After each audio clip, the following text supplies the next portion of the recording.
बातमीपत्रात आता पाहूयात गल्लीपासून ते दिल्लीपर्यंतच्या ताज्या घडामोडींचा धावता आढावा। देशभरातील 80 कोटी जनता ही ऐतखाऊ आहे, त्यामुळे रेशन व्यवस्था कायमची बंद करून देशाला बलशाली करा अशी मागणी रयतक्रांती संघटनेचे सदाभाऊ खोत यांनी केली आहे। बुलढाण्यामधील रविकांत तुपकर यांच्या आंदोलनाला पाठिंबा देण्यासाठी सदाभाऊ खोत गेले होते। त्यावेळी खोत यांनी हे वादग्रस्त विधान केले आहे। राज्यातील कोट्यवधी जनतेला रेशन व्यवस्थेचा खूप मोठा आधार आहे, तर आता सदाभाऊ खोत यांनी भाजपच्या प्रमुख मुद्द्याला विरोध कसा केला असा प्रश्न उपस्थित झालाय।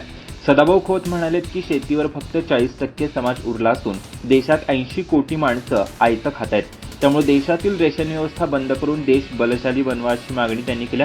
आपल्या देशातील ऐतखाऊ लोकांची संख्या वाढली असून देशातील 80 कोटी माणसं आयतं खात आहेत।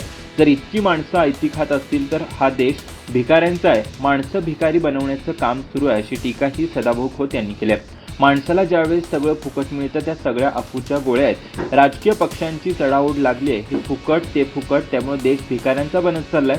प्रत्येकानं श्रम करावं, श्रमावरच देश बलशाली होईल असं देखील ते म्हणाले। राष्ट्रवादी काँग्रेस पक्षातील उभ्या फुटीनंतर पक्षविरोधी कृती केल्यामुळे आपल्याला अपात्र का करू नये अशी याचिका अजित पवार यांच्या गटानं विधिमंडळात दाखल केली आहे। या याचिकेनंतर या संदर्भात आपापलं म्हणणं मांडण्यासाठी विधिमंडळाने शरद पवार गट तसंच अजित पवार गटातील आमदारांना नोटीस बजावली होती।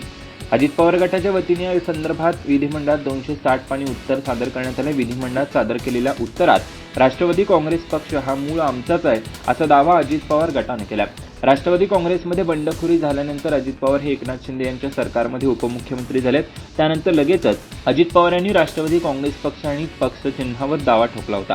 राष्ट्रवादी आमदारांचे बहुमत आमच्याकडे असल्यामुळे आम्ही खरा राष्ट्रवादी काँग्रेस पक्ष असल्याचा दावा देखील अजित पवार गटाने केला। त्यानंतर शरद पवार गटाने अजित पवार यांच्यासोबत गेलेल्या आमदारांवर अपात्रतेची कारवाई करण्याची नोटीस विधिमंडळात दिली होती।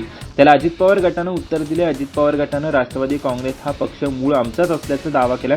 विधानसभा अध्यक्ष राहुल नार्वेकर यांच्याकडे नोटीसला उत्तर देताना अजित पवार गटाने ही भूमिका मांडली आहे। राष्ट्रवादी काँग्रेसचे प्रतोद अनिल पाटील देखील आमच्यासोबत असल्यामुळे मूळ राष्ट्रवादी आमचीच आहे, त्यामुळे अध्यक्ष यांनी तात्काळ निर्णय घ्यावा अशी भूमिका अजित पवार गटाने विधानसभा अध्यक्ष राहुल नार्वेकर यांच्यासमोर मांडली आहे। मराठा आरक्षणाला ना सरकारचा विरोध आहे ना छगन भुजबळांचा, फक्त हे आरक्षण देताना ओबीसी आरक्षणाला धक्का लागणार नाही एवढीच भुजबळांची भूमिका आहे।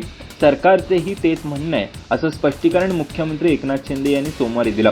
सरसकट सर्वच मराठ्यांना ओबीसीतून आरक्षण द्या या मनोज जरांगे पाटील यांच्या मागणीला विरोध करत कॅबिनेट मंत्री छगन भुजबळ ठिकठिकाणी मेळावे घेऊन आपल्याच सरकारविरोधात वक्तव्य करतात।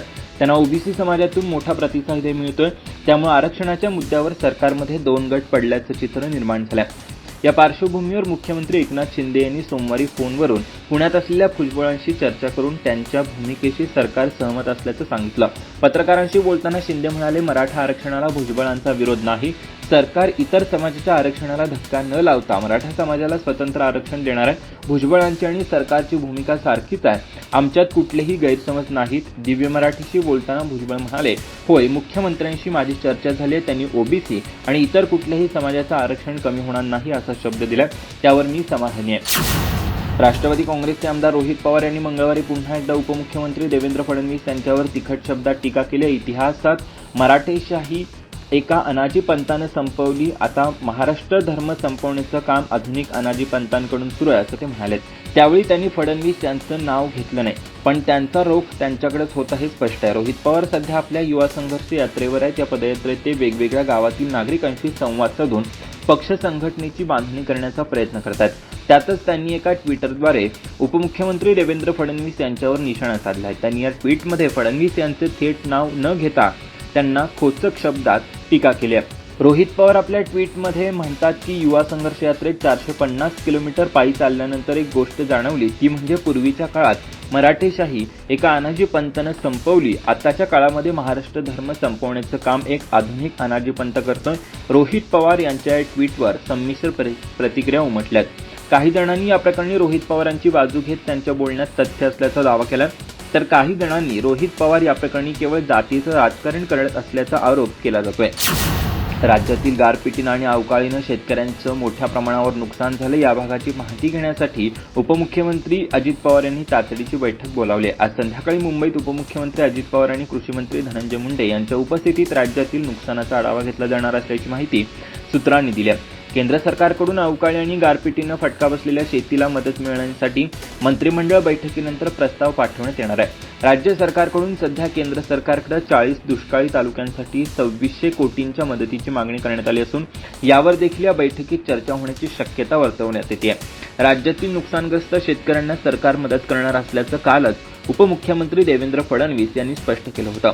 त्यानंतर पुन्हा राज्याला अवकाळी पावसानं चांगलंच झोडपले. त्यामुळे पुढील 10 दिवसात राज्यातील नुकसान झालेल्या भागांचे पंचनामे तयार करून अहवाल सादर करण्याचे आदेश राज्य सरकारनं जिल्हाधिकाऱ्यांना दिलेत. नुकसान झालेल्या भागाचा अहवाल प्राप्त होताच केंद्राकडे मदतीसाठी प्रस्ताव पाठवण्यात येणार आहे. सध्या राज्य सरकार तातडीची मदत देण्यासंदर्भात प्रयत्नशील असल्याची माहिती सूत्रांनी दिली आहे. राष्ट्रवादी काँग्रेसनं आमचं सरकार पाडलं नसलं तर आम्हीच नक्कीच मराठा समाजाचे आरक्षण टिकवलं असतं असा दावा माजी मुख्यमंत्री पृथ्वीराज चव्हाण यांनी केलाय. राज्यात सध्या मराठा आरक्षणावरून सुरू असलेल्या आंदोलनाच्या पार्श्वभूमीवर त्यांचं हे वक्तव्य महत्त्वाचं मानलं जात आहे. मात्र चव्हाण यांच्या या दाव्याला राष्ट्रवादी काँग्रेसचे प्रदेशाध्यक्ष सुनील तटकरे यांनी तात्काळ प्रत्युत्तर दिले. पृथ्वीराज चव्हाण यांना सुपारी देऊनच महाराष्ट्रात पाठवण्यात आलं होतं असं तटकरे यांनी म्हटलंय. माजी मुख्यमंत्री पृथ्वीराज चव्हाण यांनी काल पुण्यात हा दावा केला होता. त्यामुळे राज्यातील राजकारण चांगलंच ढवळलंय. पृथ्वीराज चव्हाण यांना सुपारी देऊनच महाराष्ट्रात पाठवलं होतं. जर आम्ही निवडणुका एकत्र लढणार नव्हतो तर अशा सरकारमध्ये राहण्यात काही अर्थ नव्हता असं उत्तर राष्ट्रवादी काँग्रेसच्या अजित पवार गटाचे प्रदेशाध्यक्ष खासदार सुनील तटकरे यांनी दिलंय. मराठा आरक्षणाच्या मुद्द्यावरून राज्यात ओबीसी विरुद्ध मराठा असं वातावरण तयार झालंय. या पार्श्वभूमीवर बहुजन विकास संघटनेचे नेते बाळासाहेब कापरे यांनी राष्ट्रवादी काँग्रेस हा केवळ मराठ्यांचा पक्ष असल्यामुळे ओबीसी नेते छगन भुजबळ यांनी आपल्या पदाचा राजीनामा द्यावा अशी मागणी केली. पुण्यातील फुलेवाडा इथं छगन भुजबळ यांच्या नेतृत्वात समताभूमीचा कार्यक्रम होणार आहे. त्यातच त्यांना स्वराज्य संघटनेच्या धनंजय जाधव यांनी शासकीय विश्रामगृहात येऊन धमकावल्यामुळे तणाव वाढलाय. त्यानंतर या ठिकाणी ओबीसी कार्यकर्ते एकवटले. त्या पार्श्वभूमीवर बहुजन विकास संघटनेचे नेते बाळासाहेब कापरे यांनी उपरोक्त मागणी केली आहे. स्वराज्य संघटनेनं सोमवारी छगन भुजबळ साहेबांवर हल्ला करण्याचा प्रयत्न केला. कोणी भुजबळ साहेबांना हात लावला किंवा बोलण्याचा प्रयत्न केला तर त्याला सडेतोड प्रत्युत्तर देण्यासाठी आम्ही इथं एकवटलो आहोत असं कापरे यांनी म्हटलंय. शिवसेनेच्या ठाकरे गटाचे खासदार संजय राऊत यांनी मंगळवारी पंतप्रधान नरेंद्र मोदी यांच्यावर अत्यंत तिखट हल्ला चढवलाय. त्यांनी उपराष्ट्रपती जगदीप धनखड यांच्या एका विधानाचा समाचार घेत पंतप्रधान नरेंद्र मोदी युगपुरुष नसल्याचा दावा केला.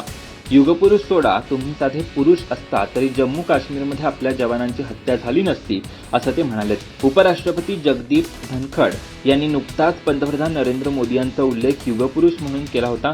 मागील शतकातील महापुरुष महात्मा गांधी होते, पण आजच्या शतकातील युगपुरुष नरेंद्र मोदी आहेत. महात्मा गांधी यांनी सत्य अहिंसेच्या मार्गाने आपल्याला ब्रिटिशांच्या राजवटीतून मुक्त केलं.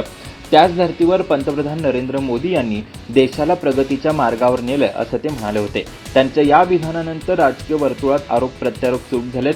या पार्श्वभूमीवर संजय राऊत यांनी त्यांच्या विधानाचा समाचार घेतलाय. सोयाबीन आणि कापूस उत्पादक शेतकऱ्यांच्या मागण्यांसाठी शेतकरी नेते रविकांत तुपकर चांगलंच आक्रमक झालेत. त्यांनी या प्रकरणी हजारो शेतकऱ्यांसह मुंबईला धडक देऊन थेट मंत्रालयाचा ताबा घेण्याचा इशारा दिला.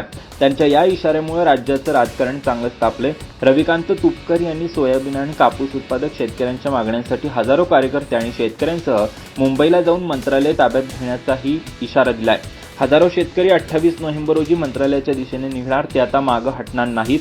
29 नोव्हेंबर रोजी आम्ही मंत्रालयाचा ताबा घेणार आहोत असं तुपकर यांनी या प्रकरणी स्पष्ट केलंय. यामुळे प्रशासकीय पातळीवरील हालचालीत मोठी वाढ झाली आहे.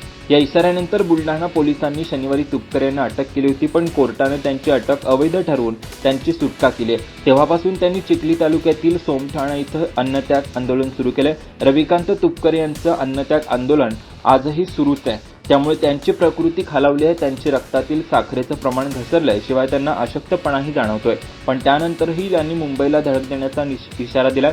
त्यांच्या नेतृत्वात मुंबईच्या दिशेनं कूच करण्यासाठी शेकडो शेतकरी एकवटलेत. हे सर्वजण बुलढाणा येथील स्वाभिमानी हेल्पलाईन इथून मुंबईला निघणार आहेत.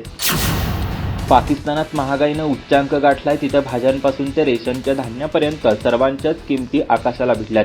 पाकिस्तानात 15 किलो पाकिटाची किंमत 2300 रुपये इतकी आहे. पाकिस्तान असो वा भारत, सकाळी चहा नसते. दरम्यान चहामध्ये विरघळणारी साखर पाकिस्तानच्या लोकांचं तोंड मात्र कडू करते. इथं 5 किलो साखरेसाठी नागरिकांना तब्बल 700 रुपये मोजावे लागतात. भात तर प्रत्येक घरात बनतोच. खास करून पाकिस्तानातील लोकांना बिर्याणी खूप आवडते. मात्र पाकिस्तानात 1 किलो बासमती तांदळाचा दर 400हून अधिक आहे. चहाच्या पत्तीशिवाय चहा बनणंच कठीण आहे. पाकिस्तानात 900 ग्रॅम चहापत्तीची किंमत तब्बल 1800 रुपये.